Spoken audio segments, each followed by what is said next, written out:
cursed mirror.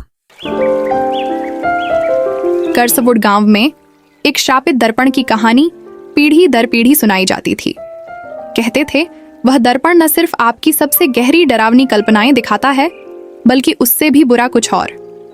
अमना, जो हमेशा रहस्यों की ओर खिंचती थी, ने उसे खुद देखने का फैसला किया। एक शाम जब आसमान सूरज की ढलती किरणों से लाल रंग का हो गया था, अमना जंगल में चली गई। जैसे जैसे वह गहराई में बढ़ती गई, सन्नाटा डरावना होता गया।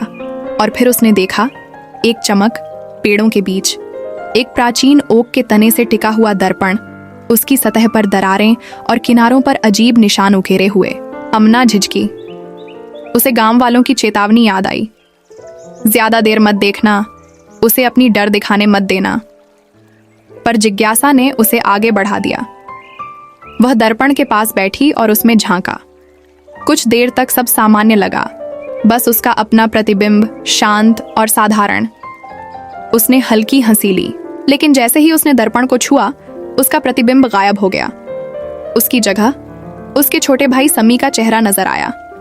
उसका चेहरा सफेद पड़ गया था, आंखें डर से चौड़ी। अमना, मुझे बचाओ! समी चिल्ला रहा था, जैसे वह दर्पण के अंदर फंसा हो। अमना घबराकर पीछे हट गई। यह सच नहीं है, उसने खुद को समझाने की कोशिश की। दर्पण की सतह लहराई और समी गायब हो गया। उसकी जगह एक छायामय आकृति उभर आई। आकृति ने हाथ उठाया और सीधे उसकी ओर इशारा किया। अमना का लालटेन झपकते हुए बुझ गया। चारों ओर घना अंधेरा फैल गया। उसने भागने की कोशिश की, लेकिन जमीन नीचे से अजीब लगने लगी, नरम, चिपचिपी, जैसे जंगल उसे रोकना चाहता हो। एक गहरी खुरदरी आवाज ने हवा में गूंजते हुए कहा, तुमने बहुत देर तक देखा। डर से कांपती हुई अमना ने फिर से दर्पण की ओर देखा। इस बार उसका प्रतिबिंब लौट आया था, लेकिन वह सही नहीं था। उसके चेहरे पर डर की झलक, खोखली आंखें और एक भयानक, घिनौनी मुस्कान। मुझे बाहर निकालो, उसने कहा। आवाज बिल्कुल उसकी अपनी जैसी थी, लेकिन ठंडी और सर्द। उसकी परछाई ने दर्पण पर हाथ रखा और दरारें तेजी से फैलने लगीं।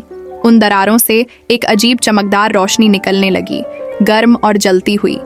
जंगल हिलने लगा, जमीन कांपने लगी, पेड़ों से आहटें आने लगीं और एक तेज गर्जना हवा में गूंज गई। जब रोशनी थमी, अमना अकेली खड़ी थी।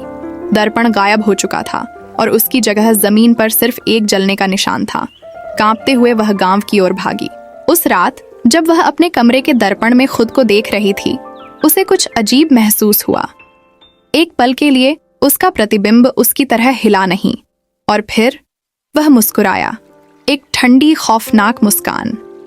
अमना पीछे हट गई और तभी उसने अपने दिमाग में वही फुसफुसाहट सुनी, तुमने बहुत देर तक देखा।